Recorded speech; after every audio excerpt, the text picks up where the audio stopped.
Welcome to Nisha classes at UK. और आज class नहीं की हमने। आज जो लेटेस्ट अपडेट आया है आपका लोक सेवा आयोग का उत्तराखंड, जो आपकी लोअर पीसीएस की वैकेंसी आई है। ठीक है, विज्ञापन जारी हो चुका है, सभी को लोगों को जानकारी हो चुकी होगी। थोड़ा सा डिटेल में देख लेंगे। ठीक है, मेन जो ये हमारी आज का जो वीडियो बनाने का मोटो ये है कि आपको थोड़ा सिलेबस की जानकारी मिल जाए कि किस किस टाइप से हम तैयारी करेंगे, क्योंकि हमारा खुद का भी एग्ज़ाम रहता है। तो साथ साथ तैयारी करते रहेंगे, तो अगर आप भी साथ में करेंगे तो हम भी साथ में तैयारी करते रहेंगे। क्लासेस आपके लिए जैसे लेक्चरर की हमने जीएससी क्लासेस स्टार्ट करी हैं आपके स्क्रीनिंग के लिए, तो प्री के लिए तो लगभग आपकी वही तैयारी साथ में चलती रहेगी। अभी आपने देखा होगा हम उत्तराखंड की क्लासेस कर रहे हैं। स्टार्ट हमने करी है हिस्ट्री, और हमने इंडियन हिस्ट्री भी स्टार्ट की है।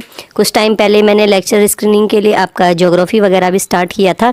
तो फिर से दोबारा जो बीच में ये डीएलएड वगैरह के एग्ज़ाम की हम तैयारी करवा रहे थे, तो अब हमने दोबारा से इसको शुरू किया है। तो अभी हमारा प्राचीन इतिहास चल रहा है, करंट अफेयर हम साथ में लेके चल रहे हैं, और उत्तराखंड हम साथ में चल रहे हैं। लास्ट में हम जो करेंगे वो करेंगे हम रीजनिंग।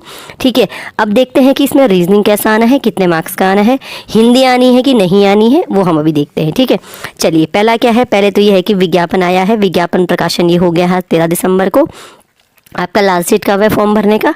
लास्ट डेट आपका है 4 जनवरी को लास्ट डेट है फॉर्म भरने का। ठीक है, पहले तो इतनी चीज़ें जानकारी होनी चाहिए।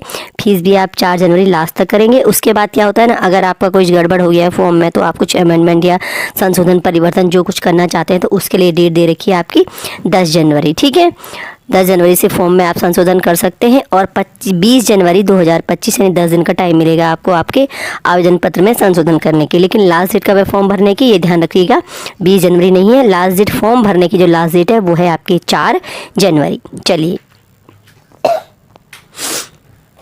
अब ये है आरक्षण वगैरह, तो अगर आप फॉर्म भरेंगे तो देख लेंगे। जो इसमें मेन चीज़ है, फर्जी प्रमाण पत्र नहीं होंगे, है ना, और आपका ऑनलाइन आवेदन पत्र होगा। नेट बैंकिंग डेबिट कार्ड वगैरह से ही आपके फ़ीस जमा हो जाएगी, अन्य किसी प्रकार से आपकी फ़ीस जमा नहीं होगी। उसके बाद संशोधन का अवसर आपको मिलेगा, और आपको क्या करना है, आपको ऑनलाइन आवेदन पत्र की प्रिंट आउट निकाल के अपने पास रखना है। लेकिन इसे आयोग के कार्यालय में आपको जमा नहीं करना है, इसको अपने पास रखेंगे। फ्यूचर में आपका कभी ज़रूरत पड़ती है, जैसे आपका प्री निकल गया तो ज़रूरत पड़ जाती है, तो आप इसको अपने पास रखेंगे। ठीक है, चलिए आगे क्या है। प्रश्नगत पद हेतु निर्धारित परीक्षा, प्रारंभिक परीक्षा होगी आपकी वस्तुनिष्ठ प्रकार की। मुख्य परीक्षा होगी आपकी जैसे होती है आपकी सब्जेक्टिव लिखने वाला रिटर्न पेपर होगा। उसके बाद क्या होगा, आपका जो आपका मेन जो रिटर्न एग्ज़ाम है, जो मेन एग्ज़ाम है, उसमें जो सफल होंगे उनके लिए क्या हो जाएगा, इंटरव्यू। 3 लेवल होंगे, यानी आपका यहाँ पे वही होने वाला है, प्री, मेन और इंटरव्यू। अब जैसी खबरें चल रही थी कि सिलेबस में चेंजेस हैं, तो अब की बार सिलेबस में थोड़ा सा चेंज किया गया है। आगे हम देखेंगे सिलेबस में चेंज क्या क्या किया गया है। ठीक है, अच्छा चलिए, आपके जो जो भी डॉक्यूमेंट वगैरह हैं आप मेंशन कर दिए, झूठे डॉक्यूमेंट नहीं होने चाहिए। ठीक, आगे इसमें जब आप प्री क्वालिफाई कर लेंगे तो आपको मेन का जो जानकारी होती है वहीं से मिल जाती है आपको। ठीक है, अच्छा लास्ट में ही आपकी मेरिट बनती है। अच्छा, और जो आपकी मेंस एग्ज़ाम होंगे ये हल्द्वानी एवं हरिद्वार 2 जगह होंगे। ठीक है, बीच में आपका ये यूके पीएससी का जो अपर पीसीएस का मेन एग्ज़ाम है, इसका सेंटर आपका देहरादून भी था, लेकिन ये लोअर पीसीएस का इन्होंने क्या बोला है, सेंटर का होंगे हरिद्वार और हल्द्वानी में ही होंगे। ठीक है, प्रवेश पत्र डाक द्वारा नहीं मिलेंगे। कैसे करेंगे आप, ऑनलाइन प्रवेश पत्र आपको आयोग की वेबसाइट से डाउनलोड करने होंगे, और जो आपका ये आयोग की वेबसाइट होता है psc.uk.gov.in पे आपको मिलेंगे। ठीक, और ये तो मेन की बात है, लेकिन पहले अब देखते हैं हमारा प्री का ही जो है वही सबसे पहले निकालना ज़रूरी हो जाता है, आरक्षण वगैरह। अब ये है मेन चीज़ कि हमारे पास रिक्तियाँ कितनी हैं। कुल रिक्तियाँ कितनी 113 है, और ये तो हमेशा ही होता है कि रिक्तियों की संख्या जो है वो घट बढ़ सकती है। ठीक है, अब रिक्तियाँ जो अभी आई हैं कैसी आई हैं, सबसे पहले जिसमें पोस्ट आती है आपकी एनटी की आती है, नायब तहसीलदार की, जो सबसे इसमें ऊपर का पद होता है एनटी का। ठीक है, और अभी यहाँ पे रिक्त पद आए हैं 36, अनारक्षित इसमें कितने हैं 18, फिर एससी एसटी आपका ओबीसी और ये ईडब्ल्यूएस होगा। अब यहाँ पे आपका जो उत्तराखंड महिला का कितना पद है यहाँ पे अनारक्षित में 6 पद है, अनुसूचित जाति में 2 है, ओबीसी में 1 है, ईडब्ल्यूएस में 1 है। ये किसके लिए है? जो आपके लिए महिलाओं का आरक्षण है। उत्तराखंड महिला के लिए कितने पद हैं? 10।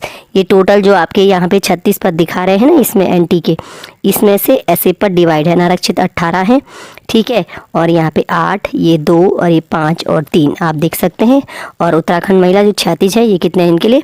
10 है, इसमें अनारक्षित के लिए 6 पद हैं, ठीक है। आप इन पे ध्यान मत दीजिएगा, आप देखिए कि मेरे लिए तो एक ही पद हो, तैयारी करता है अपना एक पद मान के चलिए कि मुझे इस एक पद के लिए ही फाइट करनी है। चलिए, सबके लिए है, आपका ईडब्ल्यूएस के लिए भी पद दिए गए हैं, एससी एसटी ओबीसी जनरल सभी के लिए हैं। उसके बाद आपका आता है डेप्टी जेलर यानी आपका उपकारापाल, यहाँ पे आपके 14 पद है, ठीक है, ये 14 हैं, इसमें जनरल के 10 हैं, उत्तराखंड महिला के 4 हैं, यहाँ पे ईडब्ल्यूएस का कोई पद नहीं है। इसके बाद जो वैकेंसी आती है ये है आपकी पूर्ति निरीक्षक या आपका सप्लाई इंस्पेक्टर, ठीक है, और ये दोनों एक ही डिपार्टमेंट के होते हैं, विपणन निरीक्षक मार्केटिंग इंस्पेक्टर और सप्लाई इंस्पेक्टर। यहाँ पे पूर्ति निरीक्षक के तो 36 पद हैं जैसे आपके एनटी के हैं, और विपणन निरीक्षक के केवल यहाँ पे 6 पद हैं। यहाँ पे भी ईडब्ल्यूएस में कोई पद नहीं है, एसटी में भी नहीं है, और आपका ओबीसी में भी नहीं है, ये पद कम है। पूर्ति निरीक्षक के पद अच्छे खासे हैं 36, जिसमें से 23 आपको जनरल के पद मिलेंगे, ठीक है। महिलाओं के पद ये अलग से यहाँ पे मेंशन किए गए हैं।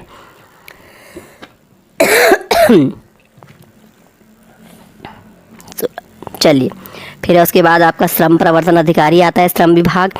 वैकेंसी जो आपकी सबसे ज़्यादा है वो आपकी एनटी और पूर्ति निरीक्षक में ही आई है, 36। बाकी आपका ये आबकारी विभाग का है, यहाँ पे महिलाओं के लिए 1 पद है, ज्येष्ठ गन्ना वाले में 2 पद हैं, गन्ना निरीक्षक में भी 6 पद है, खानसारी में भी 3 हैं। तो पदों की संख्या जो आपको देखने को मिलेगी, पदों की संख्या सबसे अधिक किस में आई है? पदों की संख्या आपका एक नायब तहसीलदार में है, 36 पद आपको देखने को मिलेंगे, और उसके बाद आपका ये पूर्ति निरीक्षक में 36 पद है, उपकारापाल में 14 है। लेकिन उपकारापाल ये डेप्टी जेलर के लिए जो है यहाँ पे आपको पूरा थोड़ा सा फिजिकल भी चाहिए होगा, इसमें आगे देखेंगे, बताऊंगी मैं आपको, ठीक है। ये दिव्यांगता वगैरह का है। अब इसमें ये देखिए, जैसे ये वेतनमान वगैरह है ना, योग्यता क्या चाहिए, जैसे आपका एनटी का पद है, टोटल 36 पद है। कैसा पद रहेगा? समूह और अराजपत्रित या आपका नॉन गस्टेड है, ये है। और यहाँ पर जो आपका शैक्षिक अर्हता रहेगी, आपका ग्रेजुएशन होना चाहिए, ठीक। और अगर आप प्रादेशिक सेना में आपने काम की है तो आपको प्रेफरेंस दिया जाएगा 2 वर्ष का। और दूसरा आपका क्या है, अगर आपका एनसीसी का बी सर्टिफिकेट है तो भी आपको प्रेफरेंस दिया जाएगा। फिर उपकारापाल है, उपकारापाल के लिए भी आपका ग्रेजुएशन चाहिए, सिंपल आपका स्नातक इसके लिए। और देवनागरी लिपि में हिंदी का कार्यकारी ज्ञान, ये जो अलग इसमें ये कंपलसरी है इसमें। और इसमें भी किसको मिलेगा? आपका प्रादेशिक सेना वाले को, और एनसीसी बी और सी सर्टिफिकेट वालों में यहाँ पे आपको प्रेफरेंस मिलेगा। देखिए, ये उपकारापाल में क्या है आपका, यहाँ पे थोड़ा फिजिकल भी आपका है। ये देखिए, सामान्य पिछले अभ्यर्थियों के लिए पर्वतीय क्षेत्र को छोड़कर सामान्य के लिए 165, पर्वतीय क्षेत्र के लिए 160, और एससी के लिए इतना चाहिए। फिर इस तरह से सीने की माप वगैरह है। तो यहाँ पर ये उपकारापाल में यहाँ पे फिजिकल भी मांगा गया है, ठीक है, ये महिलाओं का है। चलिए, इसके बाद आता है आपका पूर्ति निरीक्षक, जो 36 पद है, सप्लाई इंस्पेक्टर। तो इसमें भी क्या है, स्नातक की उपाधि होनी चाहिए, देवनागरी लिपि में हिंदी का ज्ञान होना चाहिए। चलिए, ये तो नॉर्मल चीज़ें हैं, एनसीसी बी और सी सर्टिफिकेट है। फिर आपका विपणन निरीक्षक है, इसमें भी आपका क्या चाहिए, ग्रेजुएशन और देवनागरी लिपि में हिंदी का ज्ञान। और यहाँ पर ये एनसीसी बी और सी सर्टिफिकेट। श्रम प्रवर्तन अधिकारी है, यहाँ पे भी ग्रेजुएशन चाहिए, आबकारी में भी ग्रेजुएशन चाहिए, और यहाँ पर आबकारी में भी आपकी फिजिकल चाहिए, ठीक है, शारीरिक स्वस्थता चाहिए आबकारी में। ज्येष्ठ गन्ना विकास निरीक्षक में यहाँ पर देखिए, यहाँ पर थोड़ा सा एग्रीकल्चरल में जिन्होंने ग्रेजुएशन किया है उनके लिए ये वैकेंसी है आपका गन्ना निरीक्षक की, ठीक है। और दूसरी इसमें कंपलसरी क्या है, जिसने एग्रीकल्चर में आपका क्या किया है, पीजी रखा है, तो उसको वो दिया जाएगा, आपका प्रेफरेंस दिया जाएगा। एनसीसी का बी सर्टिफिकेट है, गन्ना विकास में भी आपका एग्रीकल्चर चलेगा, और यहाँ पे खांडसारी इसमें भी आपका केवल स्नातक चलेगा, ठीक है। तो ये था हमारे पदों से संबंधित जानकारी, एनसीसी बी सी सर्टिफिकेट है, तो आपको सारा डिटेल वहाँ भी मिल जाएगा। एक्चुअल में क्या होता है ना, पहले तो फॉर्म ऐसे आता था कि मैनुअली आता था, आपको मैनुअली फॉर्म मिलता था, तो मैनुअली फॉर्म में क्या होता था कि सारी जानकारियाँ हम ऐसे पढ़ लेते थे। लेकिन जब से ऑनलाइन का सिस्टम हुआ है, इतने पेज कोई निकालता नहीं है, तो एक बार आप इनको PDF डाउनलोड करके ज़रूर इन चीज़ों को ध्यान से देख लीजिए कि होना क्या क्या है। आयु सीमा क्या है यहाँ पर 21 वर्ष से 42 और आय की गणना क्या है 1 जुलाई 2024, यानी 1 जुलाई 2024 को न्यूनतम 21 वर्ष और अधिकतम 42 वर्ष अधिक नहीं होनी चाहिए। 1 जुलाई 2003 और 2 जुलाई 1982 से पूर्व का नहीं होना चाहिए। ठीक है, चलिए अब इसके बाद आय सीमा में छूट किससे मिलेगी भाई? 5 वर्ष की छूट SC ST OBC को, स्वतंत्रता संग्राम सेनानी के लिए 5 वर्ष, इनके आश्रित अभ्यर्थियों के लिए 5 वर्ष और हैंडीकैप्ड के लिए 10 वर्ष है। चलिए भूतपूर्व सैनिक वगैरह के लिए भी कुछ यहाँ पे अब आ गए हैं। आगे इसमें अब थोड़ा सा इसका सिलेबस देख लेते हैं, जो हमारे काम की चीज़ें हैं। ठीक है, आरक्षण वगैरह सब इसी में मेंशन रहता है। EWS वगैरह का है और महिलाओं का तो है, उत्तराखंड महिला का अलग से मेंशन आपको स्टार्टिंग में चल गया पता, राष्ट्रीयता वगैरह।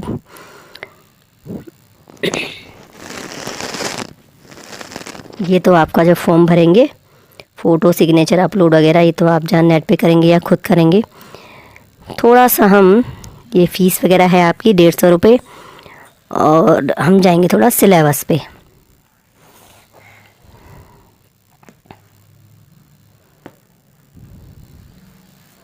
ये है आपके प्री के सेंटर, स्क्रीनिंग जो होगी उसका सेंटर ये है आपका अल्मोड़ा, रानीखेत, बागेश्वर, चंपावत, हल्द्वानी, पिथौरागढ़, रुद्रपुर, खटीमा, देहरादून। 19 सेंटर आपको दिए गए हैं। ठीक है, यहाँ पे अब यहाँ पे हम सिलेबस देखते हैं। मेन चीज़ जो पाठ्यक्रम है, पाठ्यक्रम में क्या है? प्रारंभिक परीक्षा में एक प्रश्न पत्र, सामान्य अध्ययन, सामान्य बुद्धि का जैसे पहले भी होता था, और मुख्य परीक्षा आपकी लिखित होगी, व्यक्तिगत तो परीक्षा आपकी साक्षात्कार, ये आपका इंटरव्यू है, ये आपका सब्जेक्टिव है, ये आपका ऑब्जेक्टिव है। अब प्रारंभिक परीक्षा का सिलेबस देख लेते हैं। इसमें क्या क्या आएगा? इसमें आपका आएगा सामान्य अध्ययन एवं सामान्य बुद्धि परीक्षण, यानी GS आएगा आपका, और आपका इसमें रीजनिंग आएगा। ठीक है, चलिए, और ये जोड़े नहीं जाते हैं, जो प्री में हम मार्क्स गेट करते हैं ना, ये सिर्फ आपका स्क्रीनिंग होता है क्वालिफाई करने के लिए, ये ऐड नहीं होते हैं। मुख्य परीक्षा में पहले क्या होते थे? पहले 2 पेपर होते थे, एक आपका सामान्य हिंदी और निबंध का होता था, दूसरा आपका GS का पेपर होता था। ठीक है, अब क्या कर दिया इन्होंने? 3-4 पेपर यहाँ पे कर दिए हैं। ठीक है, और ये देखिए यहाँ पे प्रथम प्रश्न पत्र आपका सामान्य भाषा का आएगा, सामान्य हिंदी, अधिकतम 100 अंक इसमें आएंगे आपके, और 6 प्रश्न आएंगे। ठीक है, दूसरा आपका निबंध का, ये तो ठीक रहता है, 100 नंबर का है। ये इन्होंने 2 पार्ट में डिवाइड कर दिया है, सामान्य अध्ययन प्रथम, सामान्य अध्ययन द्वितीय। ये 200 नंबर का, ये 200 नंबर का। पहले 200 नंबर का केवल एक पेपर आता था, अब 200-200 के 2 पेपर कर दिए हैं। 3-3 घंटे का इसमें टाइम आपको मिलेगा। ठीक है, ऐसे में आपको 2 ऐसे आएंगे। चलिए, और भाषा जो आपका हिंदी का पेपर होगा ना, इसमें आपको न्यूनतम 35% अंक प्राप्त करना अनिवार्य है। अगर आपके 100 में से 35% यानी 35 नंबर आपको लाने हैं। अगर आपके 35 नंबर नहीं आते हैं तो आपकी जो बाकी कॉपियां होती हैं ना, ये चेक नहीं होती हैं, यानी हिंदी का पेपर आपका क्वालिफाइंग होता है। ठीक है, 35% अनिवार्य होगा तो आप क्वालिफाई कर पाएंगे, और बाकी कॉपियाँ आपकी चेक होती हैं। ये ध्यान रखिए इस चीज़ का। ठीक है, तो हिंदी क्वालिफाई करना ज़रूरी है। कितना? 100 में से 35 नंबर लाने आपको अनिवार्य है। इंटरव्यू आपका इसमें 75 नंबर का हो गया, तो आपके जो फाइनल मार्क्स होंगे वो कितने में से आएंगे? 675 में से आपका मार्क्स आएगा टोटल का। ठीक है, चलिए अब इसमें ये आपका इंग्लिश में है। प्री का थोड़ा सा सिलेबस देख लेते हैं। प्रारंभिक परीक्षा का सिलेबस क्या है आपका? सामान्य विज्ञान एवं 100 नंबर का आपका GS आना है इसमें। ठीक है, इसमें कंप्यूटर आएगा, जनरल साइंस आएगा, उसके बाद हिस्ट्री आपका, और सेकंड नंबर पे आपका यहाँ पे देख सकते हैं पॉलिटी है, इकोनॉमिक्स है, आपका भूगोल, ज्योग्राफी, आपका करंट अफेयर, बाकी उत्तराखंड का इतिहास, और ये आपका उत्तराखंड है पूरा, उत्तराखंड की संस्कृति, उत्तराखंड का भूगोल, उत्तराखंड का आर्थिक सामाजिक परिवेश, प्राकृतिक संसाधन, ये हो गया। और आपका ये आएगा बाद में 50 नंबर का सामान्य बुद्धि परीक्षण। इसमें आपका हिंदी नहीं आएगा, तो कंफर्म रहिएगा। कन्फ्यूजन होता है कि हिंदी है नहीं है, तो इसमें आपका हिंदी नहीं आना है। ठीक है, और रीजनिंग तो आप पुराने लोक सेवा आयोग के प्रीवियस ईयर क्वेश्चन पेपर देखिए, जितने भी रीजनिंग है आप उनको एक बार प्रैक्टिस जरूर कीजिएगा, उसी टाइप की रीजनिंग यहाँ पूछे जाते हैं। ठीक है, और अगर आपका रीजनिंग का पार्ट अच्छा है तो आपका मेरिट बनाने में, स्क्रीनिंग परीक्षा में आपको आगे लाने में ये पार्ट बहुत ज़्यादा फ़ायदेमंद साबित हो सकता है। सबसे ज़्यादा आपको करंट अफेयर और इस पर ध्यान देना होता है, 50 नंबर काफ़ी होते हैं। ठीक है, चलिए, अब ये है आपका इंग्लिश में है और बाकी हम तो हिंदी में पढ़ाते हैं आपको। फिर बाकी ये मेंस का सिलेबस है, तो मेंस का सिलेबस जब आपका, क्योंकि यहाँ पे हिंदी आपका मेंस में आना है, इसलिए यहाँ पे प्री में हिंदी नहीं आएगा। ये जब आपका प्री क्वालिफाई होगा, ये आपकी बात की बातें हैं। यहाँ पे आपका संक्षेपण वगैरह, आलेखन वगैरह होता है। बाकी पेपर तो आप जैसे अपने अपर पीसीएस मेंस दिया होगा उसकी तैयारी करते हैं तो उसी तरह चलेंगे। तो आपको बताना इतना ही था कि जो हम क्लासेस चला रहे हैं लेक्चर स्क्रीनिंग के लिए, बिल्कुल उसी लेवल की हम क्लासेस करेंगे।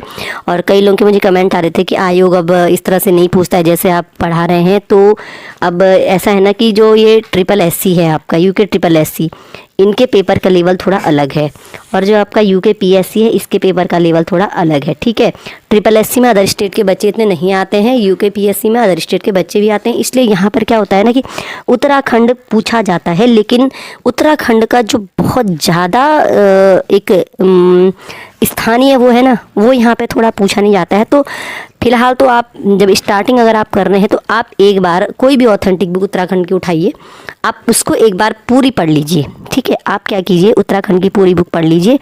और हिंदी यहाँ पे नहीं आना है, आपने हिंदी नहीं पढ़ना है। ठीक है, तो उत्तराखंड का पूरा बुक आप पढ़ेंगे, कोई भी एक बुक। आप परीक्षावाणी पढ़िए, आप अजय रावत जो भी पढ़ते हैं, हम तो परीक्षावाणी पढ़ते हैं और इसी से हमारे प्री भी क्वालिफाई हो जाते हैं। ठीक है, वही थॉरो पढ़ते हैं। बाकी करंट अफेयर आप पढ़ लीजिएगा किसी अच्छी बुक से, आप अच्छे से करंट अफेयर को तैयार कीजिए। आप एक बुक अच्छे से पढ़िए, कोई भी ऑथेंटिक बुक, और बाकी जीएस जो है आप कोई तैयारी कर रहे हैं तो बहुत अच्छी बात है। वरना हम जिस बुक से हम खुद पढ़ रहे हैं, एनसीईआरटी से पढ़ते हैं, हम लूसेंट से पढ़ते हैं, 2-3 बुक से हम पढ़ते हैं, तो वहाँ से हम आपको साथ में करवाते चलेंगे।